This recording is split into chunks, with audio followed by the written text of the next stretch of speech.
हरे कृष्ण जी। प्रकृति परा प्रकृति विस्तार है जो कृष्ण की श्रेष्ठ ऊर्जा से संबंधित है।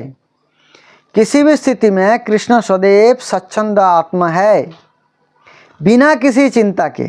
भले ही वह किसी राक्षस को मार रहा हो, उसे कोई चिंता नहीं होती है।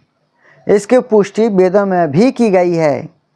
न तस्य कार्यम कारणम च विद्यते न तत् समस चभ्याधिकश्च च दृश्यते पराश्च शक्तिर्विविधैव श्रूयते स्वाभाविकी ज्ञान बल क्रिया च। तो यहाँ पर भगवान परमेश्वर का कोई लेना देना नहीं है, क्योंकि सब कुछ उनकी विभिन्न शक्तियों द्वारा स्वचालित रूप से होती है। विभिन्न शक्ति द्वारा स्वचालित रूप से कार्य कर रहे हैं। किसी को भी उसके बराबर या उससे बड़ा नहीं दिखा जाता है।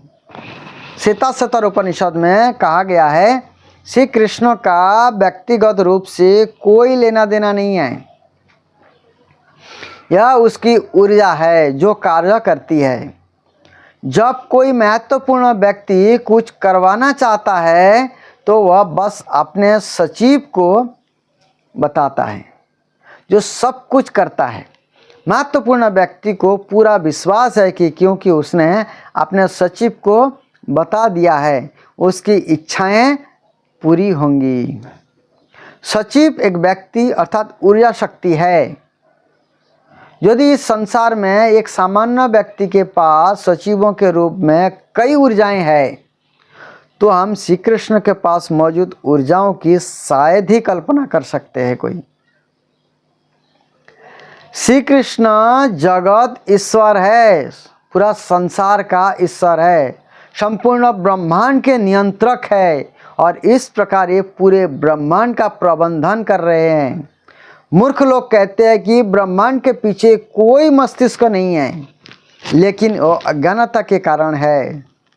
शास्त्रों धर्म ग्रंथों से जानकारी लेकर हम समझ सकते हैं कि मस्तिष्क कौन है। भगवत गीता में श्री कृष्ण के अनुसार 9वां अध्याय के 10वां श्लोक में बताया गया है, माया धक्षेण प्रकृति श्रूयते सचराचरम हेतु नानेन कौन्तेय जगद्धि परिवर्तते। माया धक्षेण प्रकृति, हे कुंती पुत्र, ये भौतिक प्रकृति मेरे निर्देशन में कार्य कर रही है। किनके? भगवान श्री कृष्ण के। और सभी गतिशील और अचर प्राणियों को उत्पन्न कर रहे हैं। भगवान कहते हैं, अहम बीज पद पिता, बीज देने वाला पिता हूँ। इनके नियमन से यह अभिव्यक्ति बार बार इतनी और नष्ट हो जाती है, पैदा होता है, नष्ट हो जाता है। हम उनकी ऊर्जाओं की इस भौतिक संसार में हर समय कार्य करते हुए देखते हैं। गरज और बारिश होती है और बारिश से वह भोजन मिलता है जिसका हम आनंद लेते हैं। वह प्रक्रिया भगवत गीता के 3 अध्याय के 14वां श्लोक में उल्लेखित है। अन्नद भवन्ति भूतानि पर्जनादन्न संभव जग्गाद भवति पर्जन्न जग्ग कर्म समुद्भव। सभी जो कर्म है यज्ञ से है। सभी प्राणी जो है अनाज पर निर्भर है। सभी प्राणी जो बारिश से पैदा होती है, बारिश यज्ञ से होती है। यज्ञ मतलब बलिदान, जो कर्म करते हैं, जो प्रदर्शन से उत्पन्न होती है। और यज्ञ निर्धारित कर्तव्य से पैदा होती है।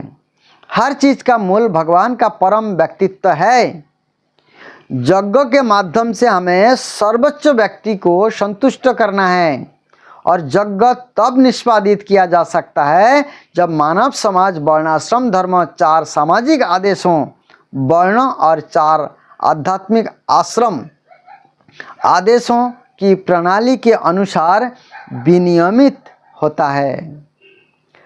4 वर्ण क्या क्या है? ब्राह्मण, क्षत्रिय, वैश्य और शूद्र, ये 4 वर्ण है। 4 आश्रम क्या है? ब्रह्मचारी, गृहस्थ, वानप्रस्थ और सन्यास, ये 4 आश्रम है। अपने अपने कर्तव्य करते हैं और ये जब तक मानव समाज इन 8 वैज्ञानिक प्रभावों के अनुसार विभाजित नहीं होता है और हर कोई अपनी स्थिति के अनुसार कार्य नहीं करता है, तब तक दुनिया में कोई शांति नहीं हो सकती है। सबको अपना अपना शास्त्र के बताए गए अनुसार कार्य और कर्तव्यों को करना पड़ेगा। वर्णाश्रम चारवत पुरुषेण परः पुमान् विष्णुर आराध्यते पंथा नन्नत तत्तोषा कारणम। अर्थात ये जो 4 वर्ण 4 आश्रम है, भगवान विष्णु की पूजा वर्ण और आश्रम प्रणाली में निर्धारित कर्तव्य के उचित निष्पादन द्वारा की जाती है। भगवान के परम व्यक्तित्व को संतुष्ट करने का कोई अन्य तरीका नहीं है, नहीं है, नहीं है। सभी गतिविधियों का अंतिम लक्ष्य सर्वोच्च भगवान विष्णु की संतुष्टि है। नौते विदुषार्थ गतिम ही विष्णुम। मूर्ख लोग नहीं जानते कि उनका अंतिम जो हित है वो विष्णु की संतुष्टि है। इसलिए जब धर्मस्य ग्लानि, धर्म में विसंगतियाँ होती है तो कृष्ण या उनका अवतार व्यक्तिगत रूप से आते हैं। इसलिए कहा गया है जद जद विद्धते भगवान। भला आते हैं परंतु उनको कोई चिंता नहीं है, वह अपनी आंतरिक शक्ति से आता है और वह किसी से मदद नहीं लेता है। उसके पास विभिन्न प्रकार की ऊर्जाएं हैं जो सभी सही ढंग से और पूरी तरह से काम करती है। परस्य शक्ति विविधैव श्रूयते स्वाभाविक ज्ञान बल क्रिया च। स्वाभाविक ज्ञान बल और क्रिया। निर्विशेषवादी यह नहीं समझ सकते कि सब कुछ पूरी तरह से कैसे किया जा रहा है, क्योंकि ये भगवान के परम व्यक्तित्व को नहीं समझा सकते हैं। महितम नाभिजानाति माम एभ्य परमम अव्ययम। जैसा कि श्री कृष्ण ने भगवत गीता में कहा है 7वें अध्याय के 14वें श्लोक में, देवी है श्याम गुणमयी मम माया दुरत्तया। देवी है सम मामेव प्रपद्यन्ते मायाम एतम तरन्ति ते। मायाम एतम तरन्ति ते। भौतिक प्रकृति के 3 गुणों से युक्त मेरी इस दिव्य ऊर्जा पर काबू पाना कठिन है, भगवान कह रहे हैं। लेकिन जिन्होंने मेरे प्रति समर्पित कर दिया है, पूर्ण समर्पित है, आत्मसमर्पण कर दिया है, ये आसानी से इससे आगे निकाल सकता है। भौतिक प्रकृति के 3 गुणों से आच्छादित होने के कारण कोई व्यक्ति भगवान के परम व्यक्तित्व को नहीं समझ सकता है। हालांकि सर्वोच्च भगवान स्वयं को अपने भक्तों के सामने प्रकट करते हैं। भगवान भक्तों के सामने प्रकट कर देते हैं। कृष्ण को सच्चाई से समझना हमारा काम है, तभी हमारा जीवन सफल होगा। ऐसा नहीं है कि हम कृष्ण को सतही तौर पर समझाकर सफल हो सकते हैं, अपने ज्ञान से नहीं समझ सकते। इसलिए यहाँ कहा गया है तानी में श्रद्धा धनस्सह कीर्तयानानि अनुकीर्तयत। अनुकीर्तयत शब्द जैसा कि हमने शुरू में बताया है का अर्थ है कि हमें कुछ भी निर्माण नहीं करना चाहिए। अनु शब्द का अर्थ है अनुसरण करना। इसलिए भगवत तत्वजा भगवान को केवल परंपरा प्रणाली अर्थात शिष्य उत्तराधिकार की प्रणाली द्वारा ही समझा जा सकता है, अन्य कोई उपाय से नहीं। एवं परंपरा प्राप्तमीमम एवं राज ऋषय विदु। एवं परंपरा प्राप्त मतलब परंपरा से आया हुआ जो ज्ञान है, गुरु परंपरा से हम समझ सकते हैं। सकलनेहन महता जोग नष्ट परंतप। इस प्रकार ये जो भगवत गीता का जो ज्ञान है, कृष्ण ज्ञान है, इस प्रकार सर्वोच्च विज्ञान शिष्य उत्तराधिकार की श्रृंखला के माध्यम से प्राप्त हुआ है और संत राजाओं ने इसे इसी तरह समझा। लेकिन समय के साथ साथ वो क्रम टूट गया है और इसीलिए विज्ञान जैसा कि यह है खो गया प्रतीत होता है, क्योंकि सबसे पहले ये ज्ञान जो है भगवान ने 12 करोड़ 4 लाख साल पहले सूर्य भगवान को दिए थे, लेकिन गुरु परंपरा द्वारा ये लुप्त हो गया। महान संत व्यक्ति होते हैं, ये शराब पीने और नाचने गाने में लगे आम लोग नहीं थे, ये महान राजाएं थे। ये सभी महाराजा परीक्षित के समय तक ऋषि थे। उन्हें इस तरह प्रशिक्षित किया गया था कि ये सामान्य पुरुष नहीं बल्कि नरदेव कहलाएं। आजकल की तरह धूर्त नहीं, धूर्त राजा नहीं। नरदेव का तात्पर्य मनुष्य के रूप में भगवान से है। राजा को पूजा की जाती थी क्योंकि वह राजा और ऋषि दोनों राजर्षि थे। श्री कृष्ण कहते हैं कि यदि राजा जीवन का उद्देश्य जानता है तो अच्छी तरह से शासन कर सकता है, लेकिन आजकल के राजा की तरह भ्रष्ट नहीं है जो कोई भक्ति भजन नहीं करता। यदि वह ऐसा नहीं करते हैं तो वह सोचता है कि खाना, सोना, इंद्र तृप्ति और बचा भी सब कुछ है, वो अपने आप को यही सोचता है। लेकिन राजा एक ऋषि होते हैं। आज मानव जीवन का उद्देश्य कोई नहीं जानता, इसलिए यद्यपि इस युग के मूर्ख लोग खुश रहने की कोशिश कर रहे हैं, केवल खुश रहने की कोशिश कर रहे हैं। ये सारे चेष्टाएं खुश रहने के लिए है, लेकिन उनकी आशाएं कभी पूरी नहीं होंगी। न ते विदु सार्थगतिम ही विष्णुम दुराश्रय, अर्थात लोग भौतिक वस्तुओं को स्वीकार करके इस भौतिक संसार में खुश रहने की कोशिश कर रहे हैं, लेकिन उनकी योजनाएं कभी पूरी नहीं होगी, क्योंकि खुश तभी होगा जो कृष्ण की शरण में आएगा।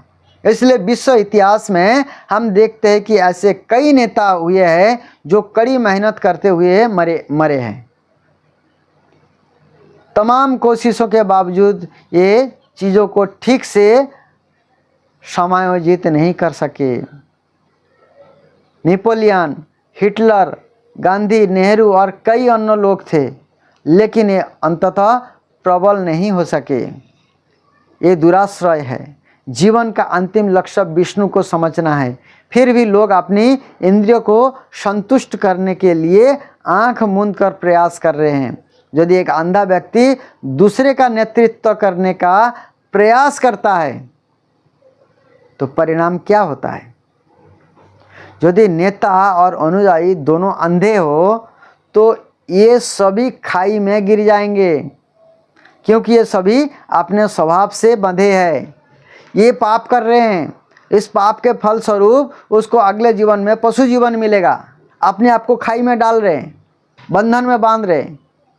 श्रवणम कीर्तनम विष्णु, श्रवण और जप भक्ति की शुरुआत है। इसलिए कहा गया है तानी में श्रद्धा धनश्रह कीर्तयानी अनुकीर्तय। अनुकीर्तय शब्द का अर्थ है परंपरा प्रणाली का पालन करना। सबसे पहले हमें अधिकारियों से जानकारी प्राप्त करनी चाहिए, अर्थात आध्यात्मिक गुरु से, तभी हम सच बोल सकते हैं।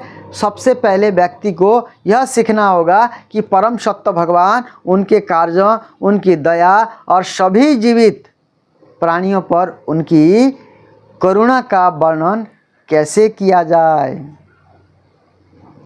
परमेश्वर हमें शिक्षा और प्रबुद्धता प्राप्त करने की अपेक्षा हमें शिक्षा और ज्ञानोदय देने के लिए अधिक उत्सुक है। इसलिए भगवत गीता का ज्ञान हमें दे गए, श्रीमद् भागवतम का ज्ञान हमें मिला। वह हमें अपना साहित्य, अपने भक्त और परंपरा प्रणाली देते हैं, लेकिन उनका लाभ उठाना हम पर निर्भर है। कृष्ण चेतना आंदोलन का उद्देश्य समाज को पूर्ण सत्य की उचित समझ देना है। हम कोई निर्मित फर्जी दर्शन प्रस्तुत नहीं कर रहे हैं। हमें अनावश्यक रूप से कुछ दर्शन गढ़ने में अपना समय क्यों बर्बाद करना चाहिए? केवल जो परंपरा से आए हैं उसे सीखना चाहिए, जीवन में पालन करना चाहिए और पाना चाहिए। सीखने के लिए बहुत कुछ है जो कुछ सर्वोच्च प्राधिकार द्वारा पहले ही दिया जा चुका है। हमें बस उतना करना है कि इस वैदिक साहित्य को लेना है और सीखने का प्रयास करना है और वितरित भी करना है। यह चैतन्य महाप्रभु का मिशन है। बहुत सहज सरल आसान तरीका है जिसके द्वारा भगवान को पा सकते हैं। चैतन्य महाप्रभु स्वयं कहते हैं, भारत भूमि ते मनुष्य जन्म हईला जार, जन्म सार्थक करी कर परोपकार। सबसे पहले जिन्होंने भी भारत भूमि में पैदा हो गए वो खुद का जीवन को सफल बनाए, फिर दूसरे का। वह प्रत्येक व्यक्ति का कर्तव्य है, विशेषकर भारतवर्ष की भूमि में जन्म व्यक्ति का, कि वह इस वैदिक साहित्य का लाभ उठाकर अपना जीवन सफल बनाएं। दुर्भाग्य से हम केवल प्रौद्योगिकी सीखने की कोशिश कर रहे हैं और वही हमारा दुर्भाग्य है। वास्तविक शिक्षा का अर्थ है जीवन की सभी समस्या का समाधान करना। ये वास्तविक शिक्षा है, सभी समस्या का समाधान। जब हम इस जेल से निकल जाएंगे सभी समस्या का समाधान हो जाएगा। पारलौकिक शिक्षा का अर्थ है भौतिक जीवन की उलझन से राहत पाने का तरीका सीखना। यह भगवान की दिव्य गतिविधियों के बारे में सीखने से संभव हुआ है। भगवान के बारे में जानना पड़ेगा, सीखना पड़ेगा, तभी कुछ संभव हो सकता है, और न कोई साधन नहीं है।